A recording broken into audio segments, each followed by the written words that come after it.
Qui se souvient du passage de Rihanna dans la saison 5 de la Star Academy? Et du duo Madonna et Jean-Luc Guizon sur le titre Hang Up?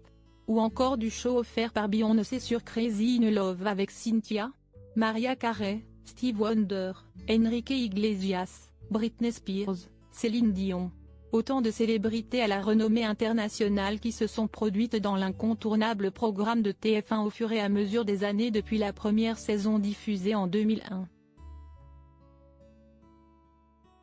Arrêté en 2008, brièvement relancé en 2012 puis de nouveau sous les spotlights depuis 2022, le télécrochet a attaqué sa 11e saison le 4 novembre dernier. Et force est de constater que les stars internationales se font rares. Alexia Laroche-Joubert, productrice de la Star Academy, a dévoilé la raison de ce manque d'invités américains lors de son interview dans l'émission Click sur Canal+ ce mardi 7 novembre. On vous a demandé de choisir un moment inoubliable de la Star Academy, vous avez choisi celui où étaient réunis Stevie Wonder, Madonna, Alanis Morissette et Johnny Hallyday.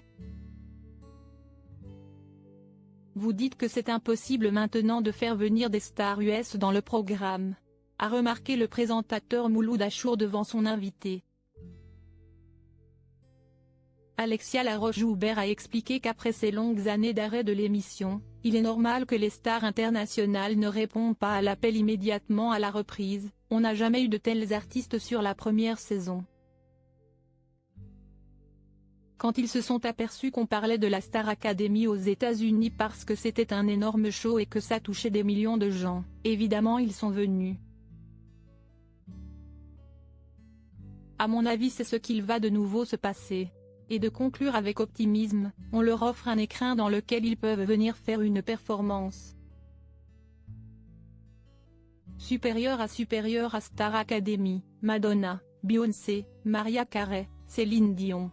Découvrez ces 10 célébrités qui ont marqué l'émission. Une ancienne candidate déçue par l'intervention d'une superstar. Si la présence d'icônes de la chanson bénéficie à la réputation de la Star Academy, certaines d'entre elles peuvent avoir des comportements désagréables envers les jeunes candidats.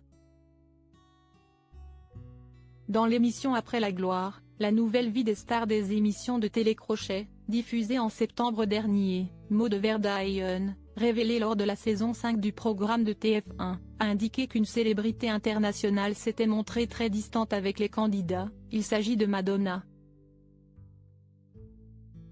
C'était très compliqué. Dans les loges, on ne pouvait pas la croiser, on ne pouvait pas la regarder, a-t-elle regretté. Des années plus tard, Maud Verdaillen regrette encore que la superstar n'ait pas pris la peine de la conseiller. Je trouve ça un petit peu dommage parce que c'est une immense star et elle avait des choses à nous apprendre. Mais voilà, elle n'a pas voulu avoir de contact avec nous, elle n'a pas voulu chanter avec nous, a-t-elle continué, précisant que d'autres stars internationales s'étaient montrées plus amicales. Il y avait quand même Mariah Carey avec nous, qui était notre marraine, qui elle, même si c'est une diva certes, est plus accessible, a-t-elle assuré. Crédit photo, capture d'écran Canal+.